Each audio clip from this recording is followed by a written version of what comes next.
Hello, everyone. Happy Wednesday. I hope that you all are having a fabulous start to your Wednesday, or I guess midday, and that you're having a great start to your week and everything is going well. I also hope that you had a wonderful weekend this last weekend. Um, I again am very excited about today's topic. It is going to be quicker again, which kind of proud of myself for doing some quicker lives. As we all know that I enjoy getting into depth and details and going over 30 minutes. So this is going to be under 30 minutes, but it's a topic that you can really take home and really take a first next step with. And I am just quickly checking to see if I am live on Facebook. Let me see. Okay, perfect. Looks like that is working. Um, so wonderful. So next Wednesday, we're going to take it to the kitchen, I think. We'll implement what we're going to learn today on taking the next steps into your kitchen and how you can add certain foods to really help your body, help the healing process and all of that. And yes, it will look very different for everyone because we are all different, but there are basic steps that most people can take and you can tailor it to what works for you. So today I am going to be talking about phytonutrients and inflammation. So a dysregulated immune system, which hello us with fibromyalgia, chronic fatigue, autoimmune conditions, and a lot of us just are walking around with chronic inflammation, whether it's from stress or what have you. But we all kind of seem to have a little bit of a baseline of some inflammation. But a dysregulated immune system, which is very common for us, is a common root issue for all of us dealing with fibromyalgia, chronic fatigue, autoimmune conditions. It is one of the biggest gaping wounds for us that we need to start to address and to heal in order to have symptom reduction. So, an underlying driver of, a dysregulated immune system is also inflammation. So this process is largely controlled by our immune system. And so when our immune system is dysregulated, we have inflammation going on. It's like this horrible cycle. And then this chronic inflammation also continuously alters our immune function. So it's just this kind of byway with communication between these two things. And so we really need to fix the inflammation and help our dysregulated immune system. So today I'm going to discuss just one simple step that you can take to start putting out those flames of inflammation, and it's phytonutrients. So when I say phytonutrients, have you heard of this before? If you have or haven't, I would love to know. So put it down in the comments. Um, we talk about various nutrients, right? We talk about vitamins, minerals, we talk about fiber. We talk about a whole slew of things, but do we talk about phytonutrients? Not really. It's a concept that not many people are aware of. And so, what are they? It's a very broad name for a variety of chemicals or compounds that are actually produced by plants. So they're found in fruits, vegetables, beans, grains, and other plants. Each phytonutrient comes from a variety of different plant sources and has different proposed effects on and benefits for the body. So that can include antioxidant effects and anti-inflammatory effects, just to name the two top ones. And when we have like fibromyalgia or chronic fatigue syndrome or autoimmune conditions, we have a lot of reactive oxygen species in our body. So a lot of these, it's like an oxidative stress. We have a lot of these little toxic compounds that go around and start hurting our cells. And we have a lot of like toxic buildup within our cells. And so antioxidants can help protect our cells from these reactive oxygen species, and can help reduce the inflammation that goes along with all of this. So, some common names for phytonutrients include antioxidants, flavonoids, phytochemicals, flavones, isoflavones, catechins, anthocyanidins, isothiocyanates, carotenoids, alleles sulfides, polyphenols. I don't know. And polyphenols we're really going to touch on because these are really big hitters, especially for us with chronic fatigue, fibromyalgia, autoimmune conditions. Um, and so I'm going to cover, this hot broad topic of polyphenols as well. We're not going to get like too nitty gritty, but I'm going to highlight a lot of different polyphenols. It is a big category for those of us and can really help with our treatment and symptom reduction, especially fatigue. But polyphenols increase antioxidant defenses, they exhibit anti inflammatory activities, and again, like I mentioned, have that anti fatigue capability too. So they can alter free radical production and accumulation and slow down the rapid declining of muscular strength. And they influence other mechanisms which tend towards improvement of muscle performance. So they can really help with like our mitochondria and mitochondria's role within our muscle performance. But these polyphenols in general also give these fruits and vegetables their colors. So when I tell people to eat the colors of the rainbow, they're going to get in a variety of polyphenols, which means a variety of phytochemicals. Um, that can really help with your immune system and immune function and help with symptom reduction. Ellagic acid, resveratrol, phytoestrogens, and glucosinolates are also other common names too. But there are thousands of phytonutrients found in plants and related foods. So I just named a few, but there are way, way, way, way, way, way more out there. So I'm just going to highlight some specific phytonutrients and how they can, really aid the immune system or what they can help with reduction with and all of that. So the first one I'm going to touch on is aloe vera polysaccharides. So these polysaccharides, it shows potential as a therapy in cases of cognitive and immune dysfunction. So think of like neuroimmunomodulation and like diseases like Alzheimer's disease, multiple sclerosis. These aloe vera polysaccharides can help with improving the cognitive dysregulation and cognitive function in these patients and the immune dysfunction that goes along with them. So it can help aid in supporting the immune system and slowing down that alteration of the cognitive effects. And therefore, for us with like fibromyalgia, autoimmune disease, chronic fatigue, we have a lot of cognitive dysfunction going on as well. We get a lot of brain fog. We have poor memory. It's really hard to get words at times too. So, utilizing whether it's aloe vera juice, which is very soothing to the gut too, and the mucus of our gut can help with our bacteria, aid in digestion. It can help us in so many different ways. And so making sure that you're getting 100% pure aloe vera juice can be really beneficial and it help with your digestion too, which we know that our gut holds the majority of our immune system. So great thing that you can incorporate or try. Beta glucans. So these are polysaccharides that are found in oat and barley grains, baker's yeast, and mushrooms. Again, want to make sure that you get high quality sources of these. So if you can find oats that don't have glyphosate on them, which is a toxic, chemical that is used in like Roundup, it's known to alter our gut microbiome. Getting organic barley, or even like getting the barley grains themselves and grinding them up.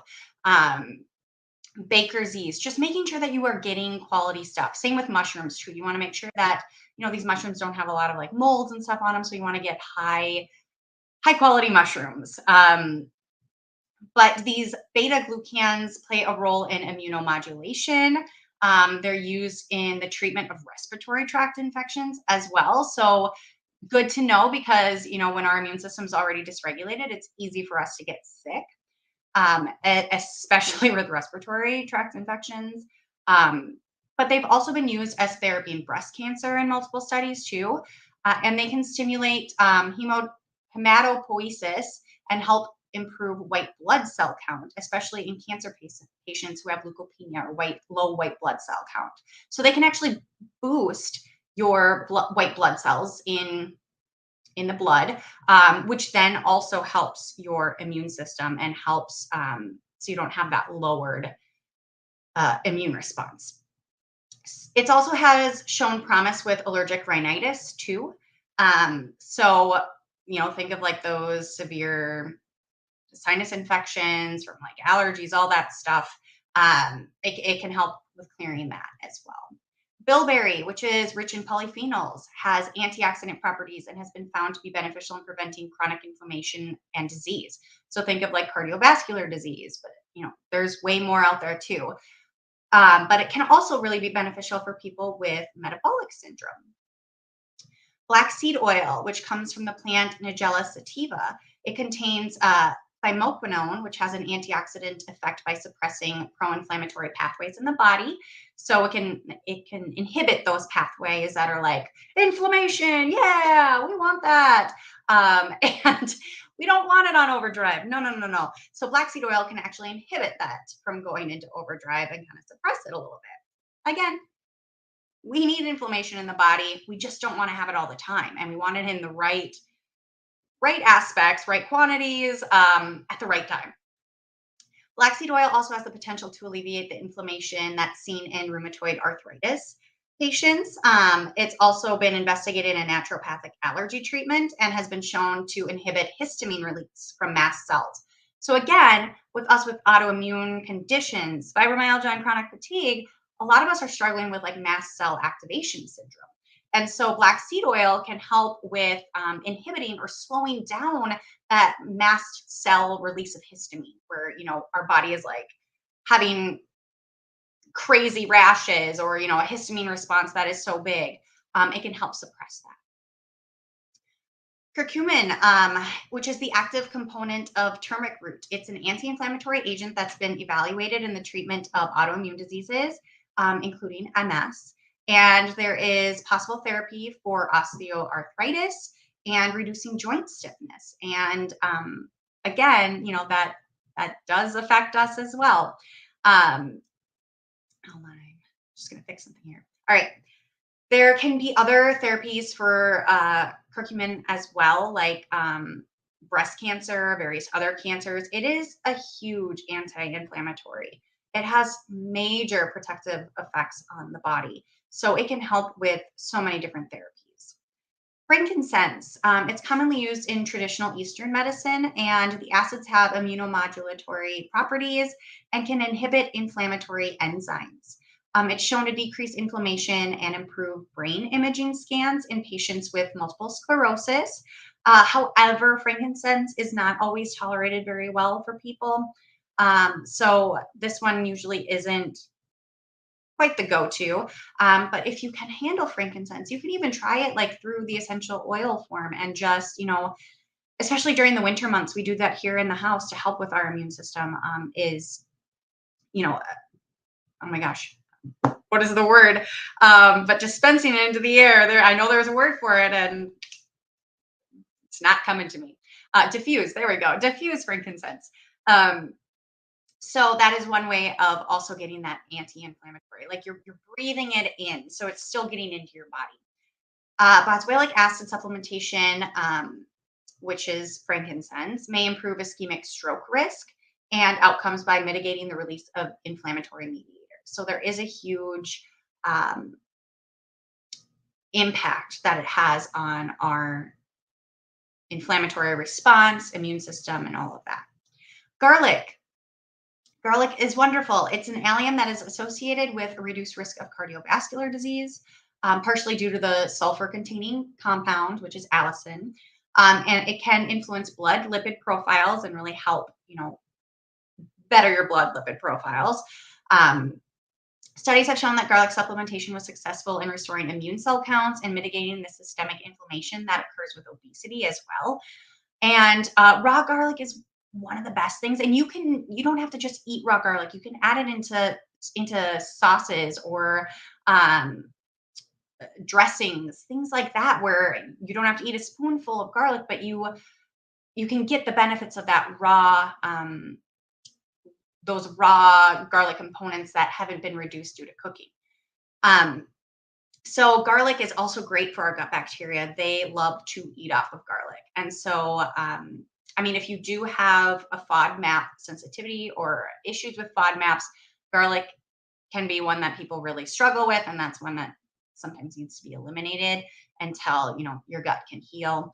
But garlic, really, really good for your gut bacteria, really, really good for your gut microbiome, which in turn is going to help your immune system as well. Ginger, antimicrobial, anti-inflammatory, antioxidant, very, very beneficial for the digestive system as well.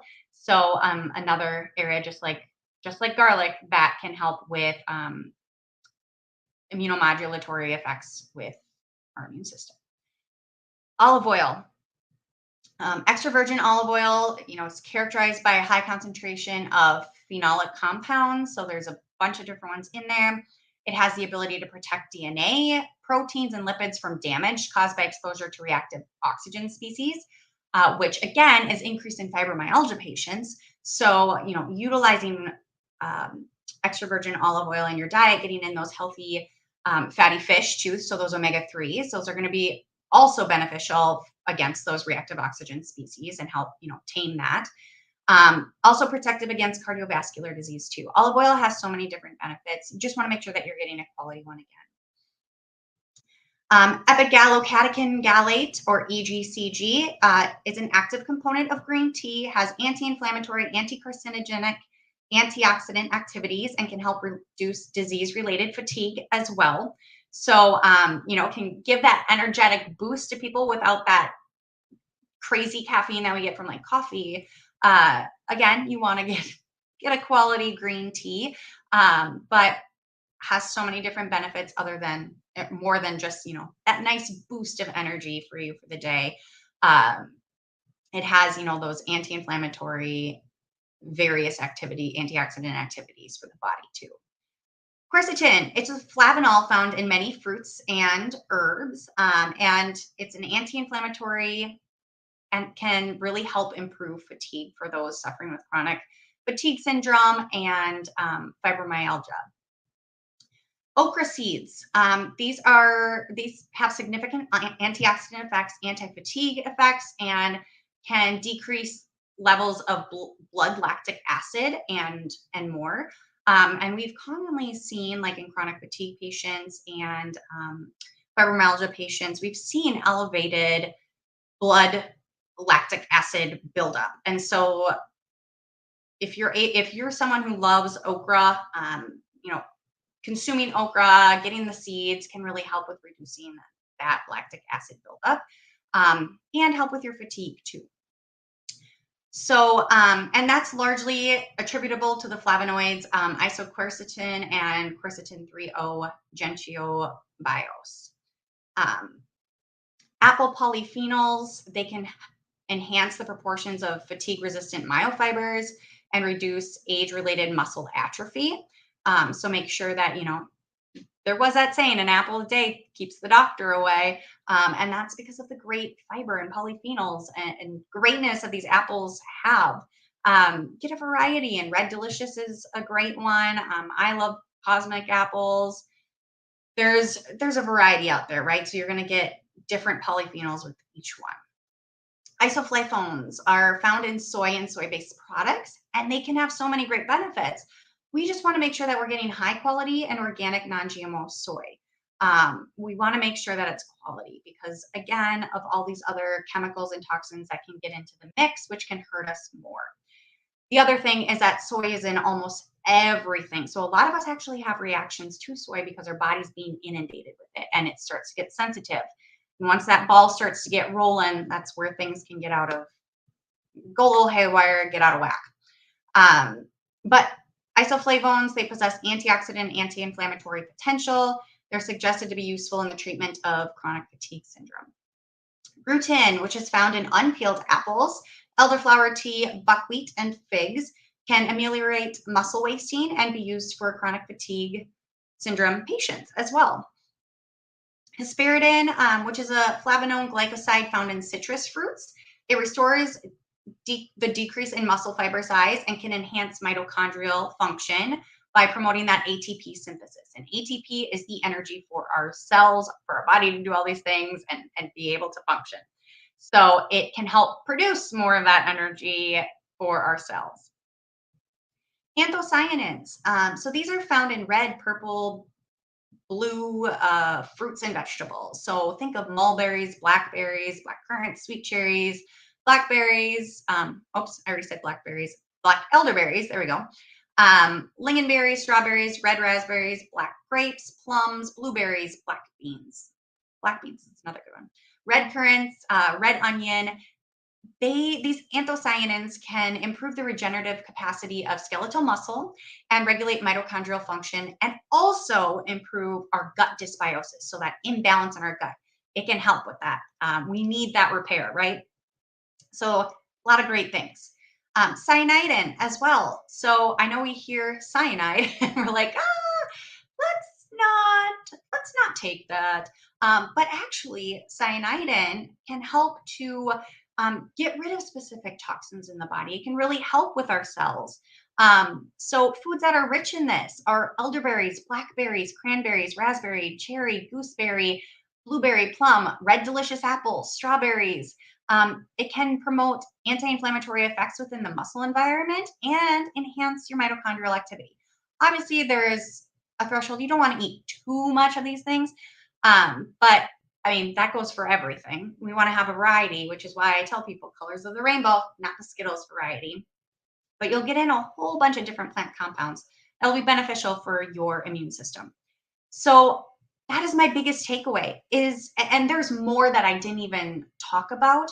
But I wanted to give you a nice brief view. Like I didn't even get to go over like oregano, which I'll probably do that next week because I'm going to work in the kitchen using fresh herbs and spices. So getting in like oregano, parsley, thyme, rosemary, basil. There are so many different obviously herbs out there, but they also have polyphenols and they have phytochemicals in them. So those you can use in smaller quantities. It's a younger plant, right? It holds a lot of nutrients, very powerful. Like parsley is very high in vitamin C compared to even like strawberries. So it's really easy to just put a little bit of that in a dish or on your meal and enhance your nutrition and help your immune system. So being able to just incorporate some new foods into your diet to help you with your immune system and help start regulating and reducing that inflammation that's going on is really really key, and it doesn't take a lot.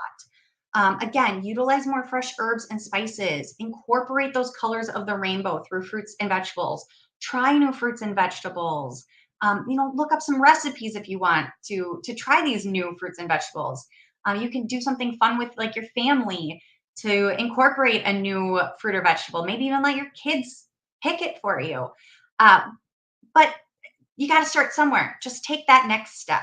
And then the other thing is to reduce those processed foods and sugar and start to replace them with these real whole foods. So, to tame down that inflammation, stop fueling that fire in the body, we need to reduce the processed foods, the sugars, the chemicals, and we need to start adding in more of these whole real foods um, that are really beneficial for our immune system and our gut. So, with that said, I hope that you found this to be beneficial. Please let me know if you have any questions at all, as I am here to help you. If you are looking for specific recipes, or maybe you want me to demo a specific type of recipe, I would love to do that. I want your input because again, this is for you to help you. So again, with that being said, I will leave you with this, and I hope that you all have a fabulous rest of your Wednesday. Take care, and until next time.